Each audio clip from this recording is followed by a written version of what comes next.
We now need to,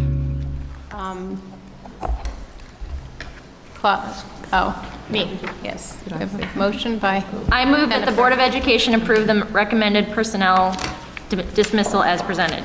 Second? I'll second. Roll call, please. Ms. Phillips? Yes. Ms. Chow? Yes. Ms. Cartha? Yes.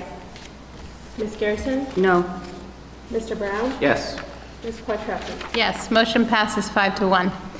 So our second motion, Suni, I move that the Board of Education approve the recommended personnel appointment as presented. second? Second. Roll call, please. Ms. Phillips? Yes. Ms. Chow? Yes. Ms. Cartha? Yes. Ms. Garrison? Yes. Mr. Brown? Yes. Ms. Quattrocki? Yes, motion passes 6-0. If there's no further business to be brought before the board, I find this meeting adjourned. All right. Candace? Okay. It's all yours. The Finance Committee meeting will now convene at 7:07 PM. And we'll take a roll call. The Finance Committee. Ms. Garrison? Here. And Ms. Chow? Here. So the, Someone sitting in for Mr. Ricketts?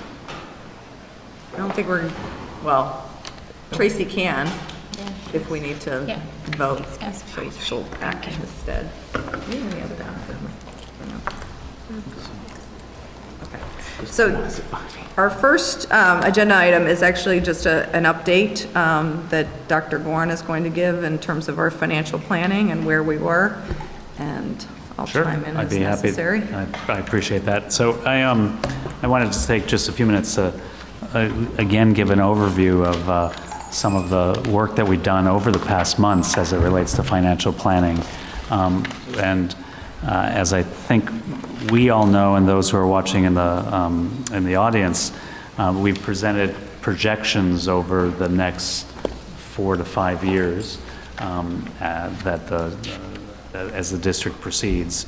And within those projections are deficits that are projected based on several factors, based on what we've presented a while back on structural deficits on the revenues not matching the expenses, based on potential state ramifications given the uncertainty in Springfield, and based on what we can do to try to address some of the concerns and yet maintain the district at the highest quality that we have.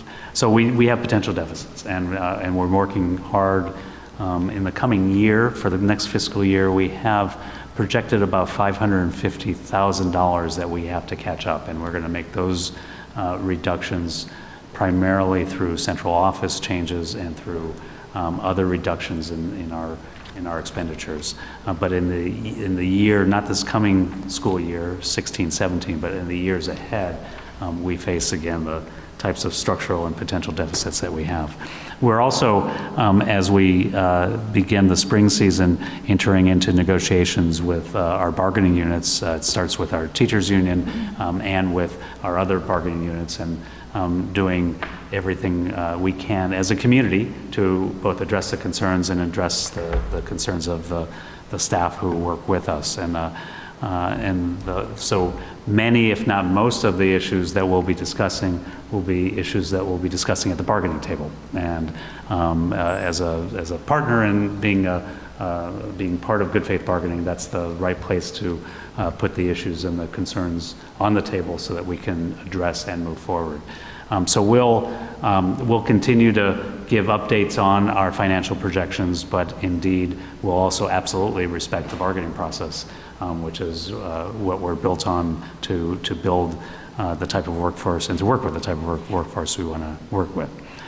That also leads into questions about the committee that I had suggested that we would convene. And we decided to put a hold on that because we were heading right into the bargaining season. And we thought that, again, respecting the bargaining process as we are obligated to do and want to do, that we would wait until we finish bargaining, hopefully by the end of May, so that we can move forward and then engage in broader conversations that we might have. So that, from my end, is an update. Ms. Chow, I don't know if you have other things to add.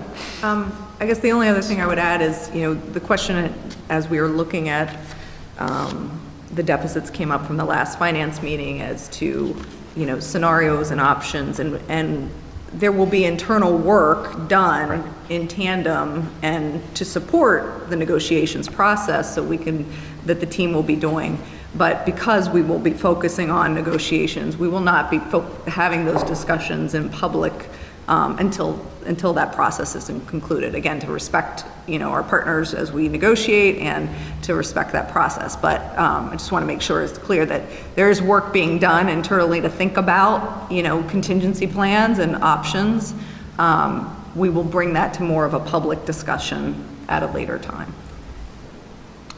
And let me underscore, the contingency, we are already underway with contingency planning, and we are working, we've worked really quite hard to be able to think about what the potential options are. And so that's actually been part of our ongoing work as we, again, head into the spring season and towards the end of the school year. Any questions about that? Okay, thank you. Thank you. Dr. Warren. So let's move to the minutes, and then we'll take a comment from the public as an insert to the agenda. So in terms of the minutes, the Board Finance Committee recommends that the minutes of the February 8, 2016 Board Finance Committee meeting be approved as presented. Second? Yes. Ms. Quattrocki? Yes. Ms. Chow? Yes. Okay, so moved. And now because this is an informal meeting, we had a request from a member of our community to make a quick a couple minutes comment. And I think since it's not addressed in the agenda and it's only you here, we'd like to accommodate that request before we get on to the rest of the action agenda. So, Thank you. Ms. DeMarco. Thank you very much. I appreciate your time. My name is Amina DeMarco. I'm a parent at Bessie Rhodes. I've been a parent there for 10 years. I have one alum, and I have a second grader, Taya, and a fourth grader, Van. And we spoke at the last general board meeting in regards to adding changing rooms to Dr. Bessie Rhodes Middle School, or Dr. Bessie Rhodes School for our middle school students. And I just wanted to mention a few things that came up during the board discussion. And thank you again for bringing that item out of the consent agenda and discussing it at length as long as you did at the general meeting. We really, really appreciate that. Quickly, what I wanted to mention was that this item is really at the forefront of our minds as parents there, and we really do feel like it is a safety and security issue for our students and our teachers. And that there were a couple of questions that came up when the board members were discussing the matter, specifically what other options has the administration looked at in terms of where else we could put the locker room other than the previous proposal that was voted down by this committee a month ago. And that wasn't completely answered at the board meeting. So I guess what we would like is for you as board members to speak to the administration as to what other alternatives they've looked at other than using that office space and converting that to locker rooms. And hopefully looking to find a solution where all the stakeholders within the community, students, parents, teachers, could have some input into where that could be. So we would like as stakeholders to be a part of the process and also to be communicated with by our administration and possibly the board as to what other alternatives you're looking at in adding changing rooms to that space. So thank you for that. And then Taya had some things that she didn't get to say last time, so she just needed a minute, right? So at the board meeting, the question that was brought up is where are we going to put the locker rooms? And I had an idea before the board meeting, but I didn't get a chance to say it. We should put it right over one of the kindergarten classes where there is some space. And if we can't put it there, we could turn it into some offices, and then on the first floor, you could put the changing room so it's a little closer to the gym.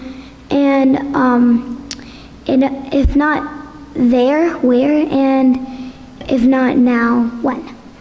Nice job. And also Lauren Granicki is here, who's a first grade parent at Rhodes.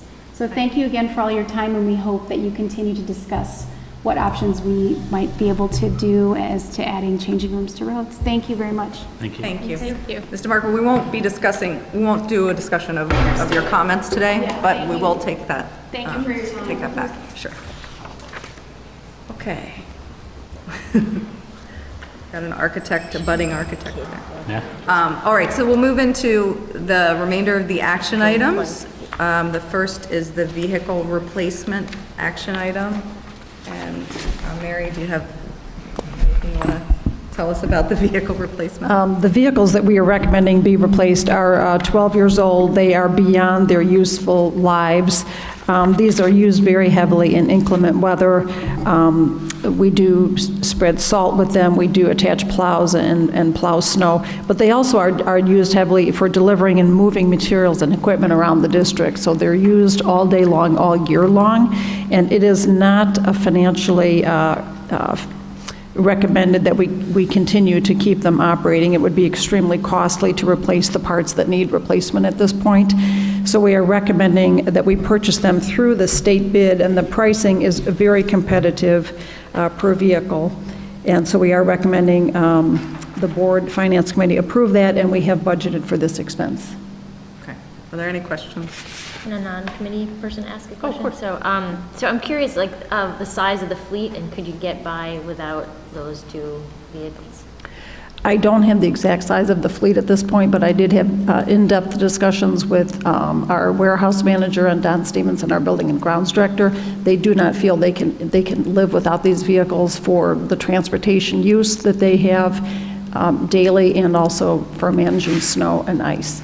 So this is definitely a needed replacement. We have delayed replacing vehicles. Yeah. We used to have a regular schedule, and we've delayed until like the last minute when they're like just Yeah, a buck. the case is clear why it's more expensive to do maintenance than to buy a new vehicle. That case is clear. It was hard to understand this without the context of the full fleet, and like, what percentage of the full fleet are these two vehicles? Could you get away with not having these two vehicles?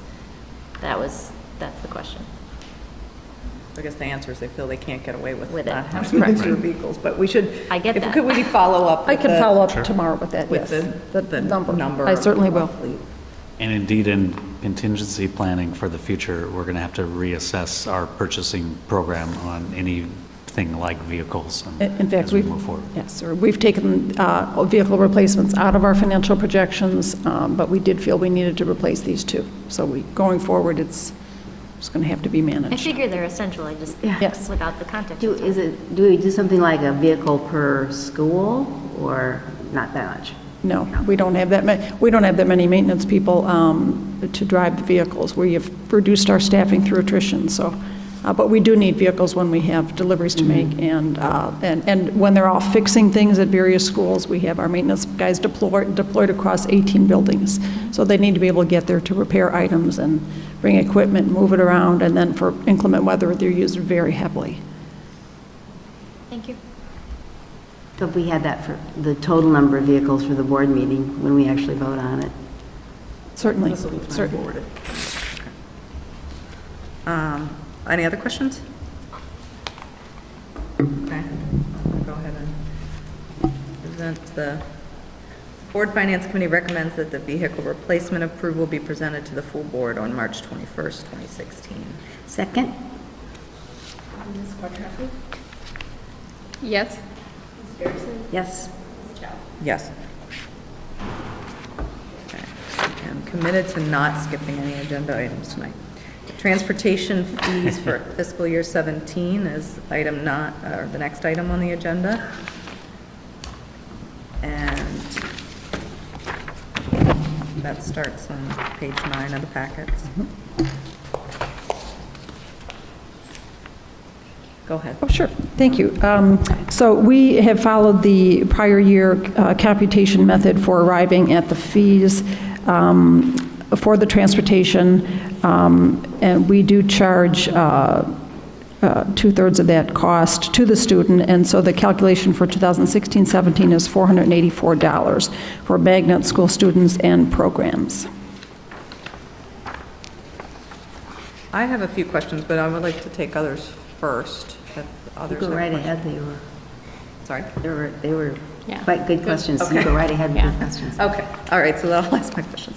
So the first question is on attachment B, and it's very helpful to see how the costing falls out. I just wanted to clarify, row A says number of buses transporting, basically, this is for Magnet, TWE, and ACC students, as 16 buses. Is that in fact 16 buses, or we've talked in the past about routes versus buses, so I wanted to be clear on what that is. Jordan, I don't know if you want to answer that. Or... Those are 16 routes. So they're routes per the Magnet schools and the programs. We have 16 routes running students to those programs and sites. Okay, so that would be why the cost is $28,000. If you look at the daily rate across the number of days per year is $28,000 versus what we had talked about previously as a $40,000 amount for a bus. Correct. And some of these routes are tiered, so they're paired with other routes, and others are standalone routes. So the general cost for one bus that's not paired, bringing kids in and taking them home, is about $40,000 for the year. So that is a correct number, but this is a blended rate because some of the routes are paired and some are not. We wanted to have an even amount charged per students. So that's where this calculation is coming from. And so then my next question was just about how many students. It looks like there's an average of 38 riders per bus on these routes. If you take the number, 611 students across 16, divided by 16. So is that how many students should be on a bus? So what capacity are we running? Sure. School buses generally can fit between, the capacity is usually between 62 and 72 students per bus. That is computed as assuming 3 children are sitting to each seat. Our larger size students wouldn't fit very well 3 to a seat. We do have some buses that are fuller than others where we do have kids sitting 3 to a seat. Most of our buses are running with 2 children per seat, so the capacity of a bus on average would be between 40 and 48 students sitting 2 children per seat. And these routes, while the buses are not filled to the seating capacity, they are pushing up against our route time limits. We don't like routes to be over an hour long in length. And we have actually added routes this year at some of our schools because we had routes running well over an hour. They were running actually closer to 2 hours. So Magnet School programs and buses do travel all over the district. They're taking children from all over the district to Magnet programs and Magnet schools. So these routes do tend to be longer in length. So while these buses are not loaded to capacity, they are running, pushing our route length time. So, I mean, generally speaking, they're at maybe 60%, depending on how you cut it, 60 to 70% if you think that they're two riders or not. And I guess my question would be is just to the Northwestern study, you know, we should be looking at efficiency of this routes, because it surprises me that it's I first thought, you know, I was doing the math in my head of $40,000 per bus divided by 80, I was using 80, you know, generally our cost should be about 500 and it's actually 722. But what's driving the cost higher is that the buses aren't full, right? It's like, so I guess I assume that an analysis of this routing as well as the efficiency of other routing is included in the Northwestern study, and that we might be able to look at, you know, I understand we have distance and time routes, but there's also a financial component here that's being borne by families, or at least some families. So it seemed to me when you look at the big picture, the net is in our policy, we claim we pay 2/3 of the busing costs for Magnet students. In fact, we're paying 77% of this overall cost for 2 reasons. One is that a lot of the students don't pay because they are on free and reduced lunch. And the other piece is because we have, you know, we don't have full buses, or we have maybe 50%, of them, I assume some of them are less than 50%, some of them are more than 50%. So how can we better optimize that? Because our cost is $350,000 for 600 students. It's very expensive. And Northwestern, we did share all of our route information with Northwestern. I believe that's been shared. So that is something that they're looking at. They're looking at bus capacity, bus stop location, number of stops on a route, and number of kids on a bus. So I expect they will be coming back with recommendations on district-wide. And size of bus, I assume, then too, because that also could change the equation. Yeah, I think all these buses All are these the are same. are relatively uniform. Right, but Right. You could have different sizes. I would like to see at some point just how the routing or how the number of students breaks out by program within these. So you've got 2 magnet schools, which I assume is the lion's share of it, but I don't know, and then, or maybe. So do you want to know by, because we have it. Okay, So yeah, let's So know in it. table 2, so I wanted to mention before too, though, the number 611 is the paying students, but on TWE and ACC buses, those aren't, the bus isn't just exclusively TWE students, so the bus could have regular ed students on it as well. So the capacity, you can't just take 611 divided by 16 in the TWE and ACC schools, because those buses are shared So with some of regular those ed. 16 have other kids in them, is that what Correct. you're saying? Not the magnet, but the others, but the TWE and ACC programs. So that was just one little Yep. thing. But then table 2 breaks out the magnet and TWE, but if you want to know between, like in magnet, we have that number as well, like how many of the 539 are. Yeah, if you, of the 539, which, Yeah. how many are King Arts versus Bessie Rhodes? 1 second. Curious. It's 360 for King Arts and 179 for Bessie Rhodes. 360 and 179. 360 and 179. And of the 72 for TWE, and those are TWE, TWS is TWE Native Spanish, TWE Native English, we Right. bus both, and ACC. Do we know how many are ACC versus TWE? I looked that number up. Did I write it down today? I don't know if I actually wrote it down. I'm sorry, but I can get it to you. Okay, I mean, that's not that important, I was just curious. Okay, so,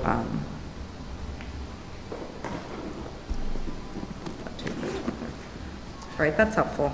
The efficiency question is a really interesting one, and it goes back to what Mary said, the time on bus we have to factor in. And again, a lot of the concerns that families have is when especially a little is on the bus for 45 minutes or an hour plus. And so, again, I think our Northwestern colleagues will help us on this.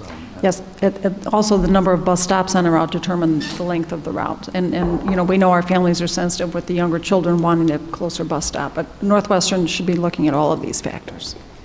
I think it's good to help the public understand that, or at least this public, the community that are currently paying, that changing some of those things could in fact potentially reduce cost per rider and could in fact, now I'm not going to say that we're committing to lowering their costs, but if we're able to gain efficiencies either through less bus stops or more kids on a bus, or, that reflects back on them in terms of what they have to pay.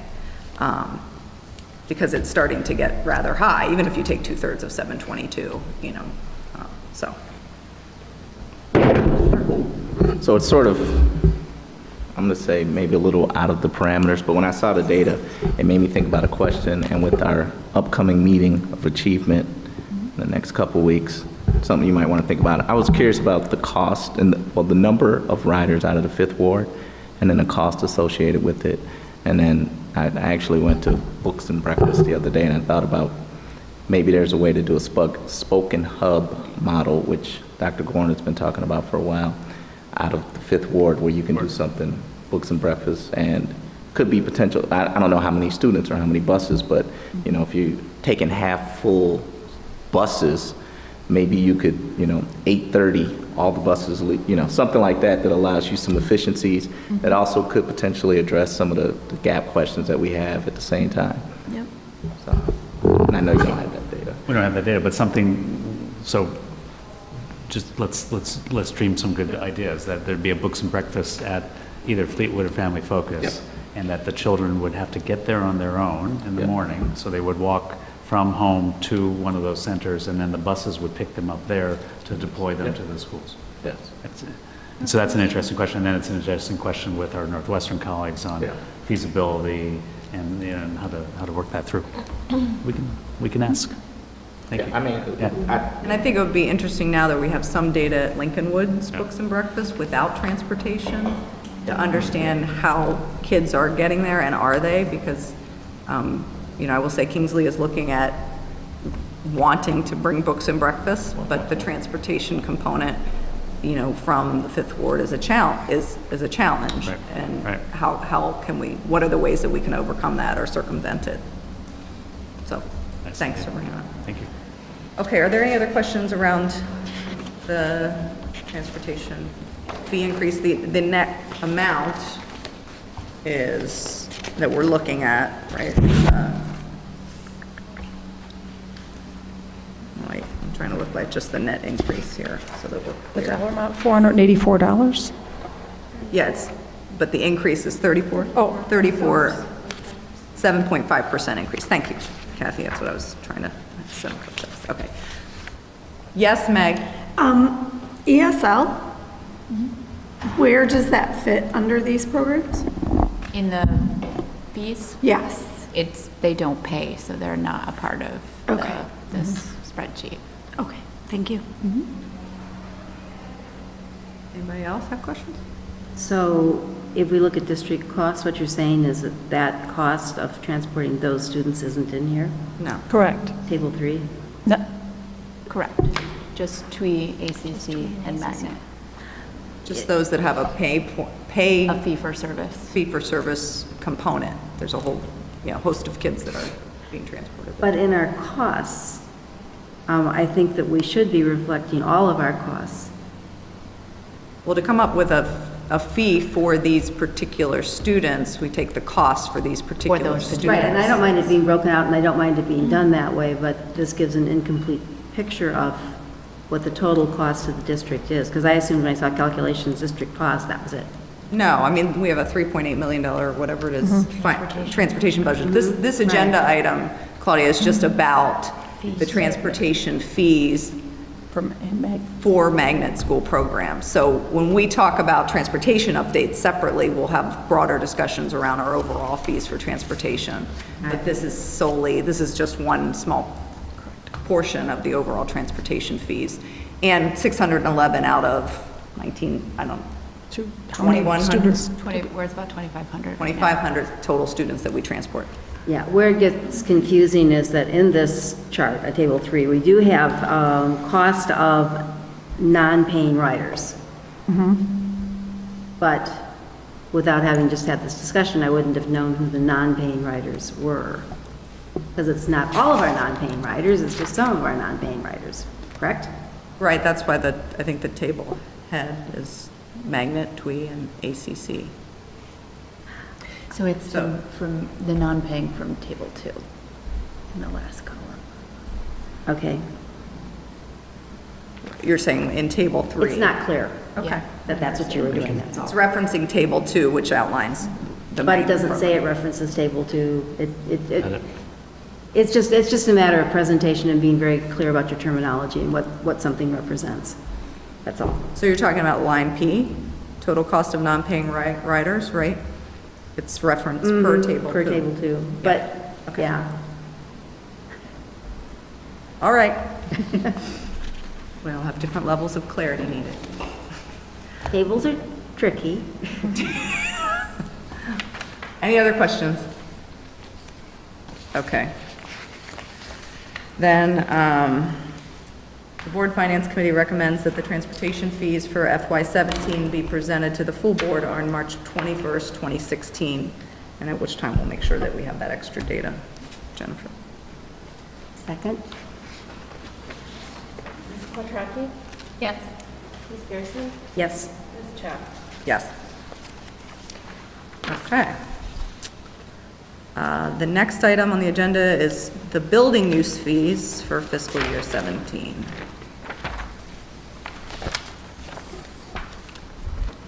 We do have outside groups that do pay to use our facilities, and we are recommending a 3% increase over the prior year fees.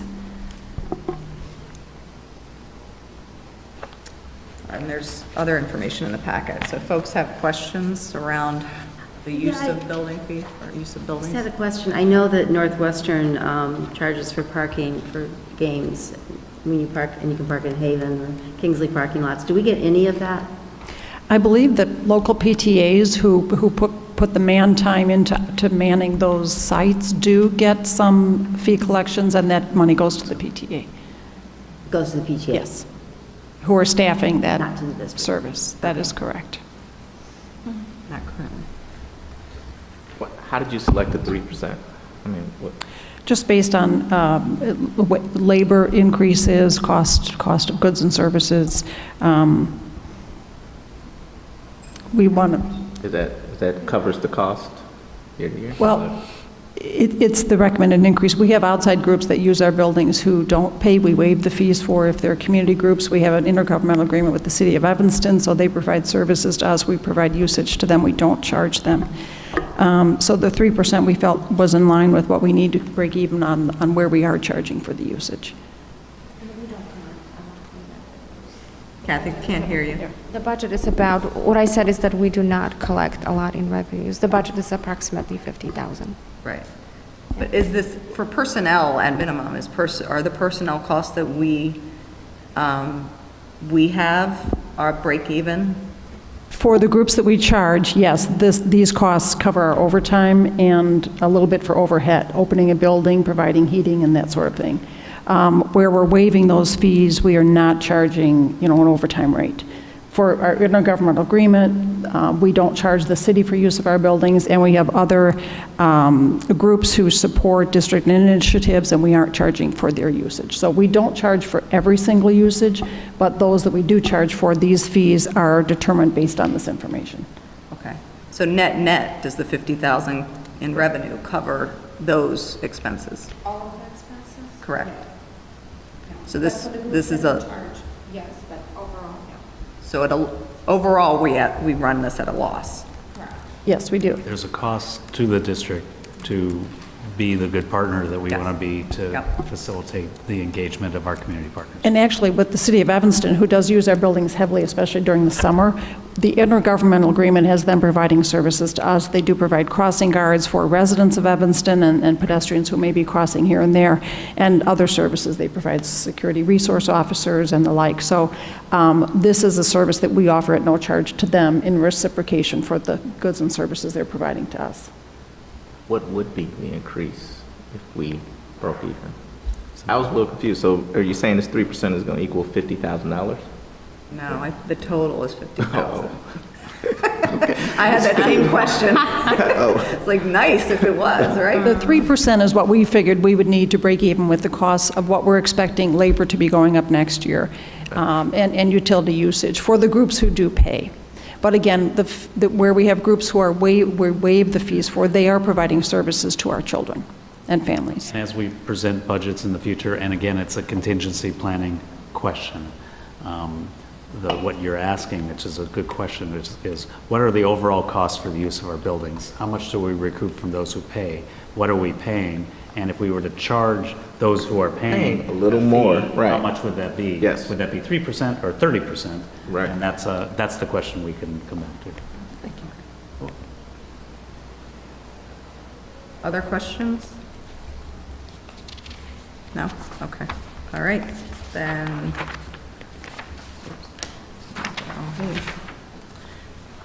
The Board Finance Committee recommends that the building use fees for FY17 be presented to the full board on March 21st, 2016. Second? Ms. Quattrocki? Yes? Ms. Garrison? Yes. Ms. Chow? Yes. So the last action item on our agenda is the 10-year life safety survey proposal, which we are required to do by state. by the state every 10 years? Yes, correct. In line with state and Regional Office of Education requirements, the district is required to do a 10-year life safety study. The last study was done during 05-06, and so we are pushing the 10-year end of that limit, and we need to have this work done this summer. We are recommending Archon, who has been doing work in the district for about 24 years. They are somewhat local to the Chicago area firm. They are very familiar with the District 65 buildings, and they were actually the firm that did our life safety survey 2 surveys ago, around 1995, 96-ish, and they did provide accurate cost estimates, as I understand it. So we are recommending their proposal. Okay. Are there questions about the proposal? I think the letter was attached as well as the cover memo. And it's approximately $128,000. $28,000 plus reimbursables. Mhm.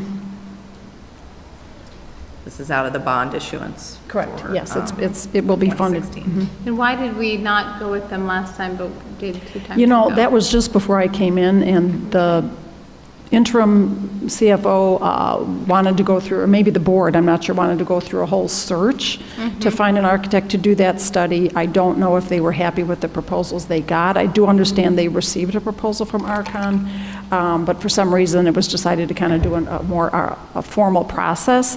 So they went through a request for qualifications and RFQ process to pick an architect, and that is the process you would go through if you were to pick a new architect for this, which is why we're not recommending doing that, because Archon's been on board for 24 years. So I can't say it was prior to my coming, but the decision was made to go with a different firm, and I don't know if you recall, but the estimates that that firm provided were like really low and way under what we were expecting the life safety identified projects would cost.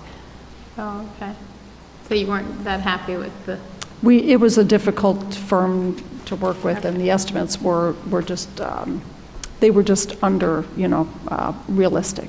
So that was another advantage of Archon. I expect they'll come up with realistic cost estimates for items that they identify, which will help us in planning down the road as we can get projects scheduled and funded. I noticed there was a fee reduction, they said, of $28,000 should the corrective work listed in the survey be implemented. Does that mean all of it or something? Or how do we get the $28,000? Well, I did not recommend taking that option because our debt service extension-based funding is extremely limited. It's actually more limited than we anticipated with the lower CPI factors falling, because the CPI determines how much debt service increase, how much increase there will be in the available debt service dollars in future years. So with our debt service being so tight with all the projects that we have, excuse me, identified and prioritized, I did not want to recommend that we definitely schedule and fund whatever projects are identified in this survey. They will certainly, we'll have a report to work from and we'll have estimates, but that work will need to be prioritized as it can be funded. So knowing how tight the funding is, I did not want to bring that forward and promise this firm that we would take care of everything that we find. This means everything, because Yes, you that could rate it just we did it one means thing. that we would hire them to complete this work. And knowing that our funding is so limited, I couldn't, in good conscience and good faith to them, recommend that we take that discount and then not be able to fund the work. So I do think, our capital project schedules are going to be really spread out and thin going forward. All right.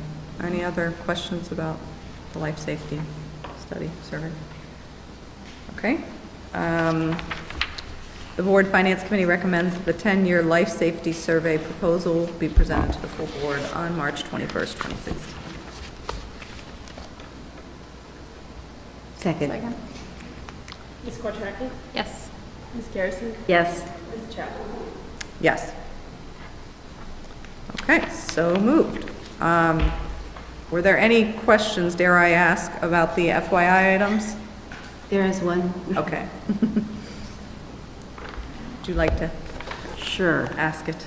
We're talking about it's the FYI item, fee collection update.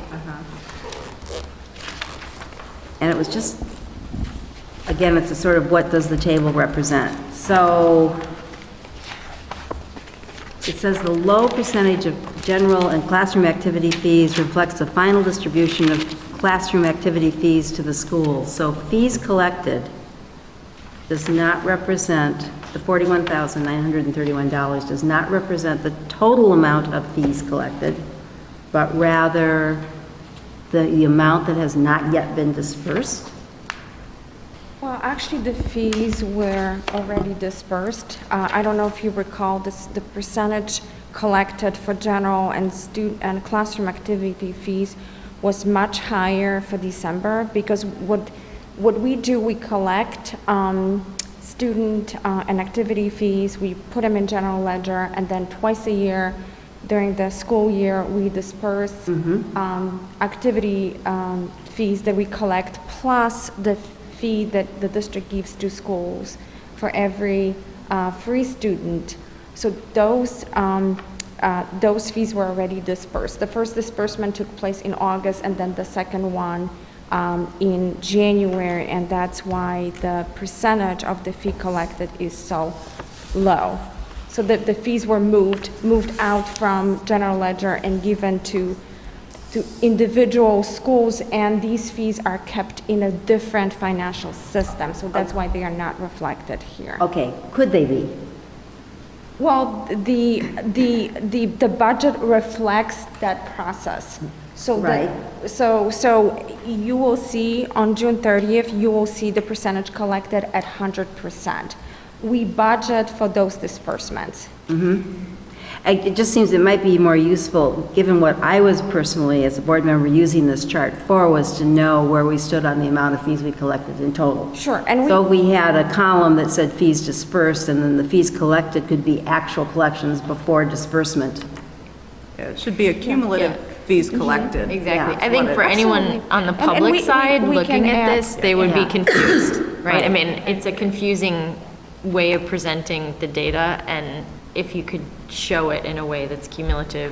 Yeah, Oh, that's not a problem. like show a We can cumulative show an extra additional collected. column. Because if someone Yeah. was looking in the general public right now at that document, They'd say 90% of the people didn't pay their fees? exactly, and that's not accurate. Correct. And the payment of those fees is not equal. The majority of fees will be the majority of the fees for the current fiscal year were collected in June, in June of last fiscal year. So we will be receiving basically 90% of the current fees in upcoming June. Right, I think we all get that, it's the way it's visualized that is confusing, because I think it was Yeah. my very first board meeting that this tripped me up.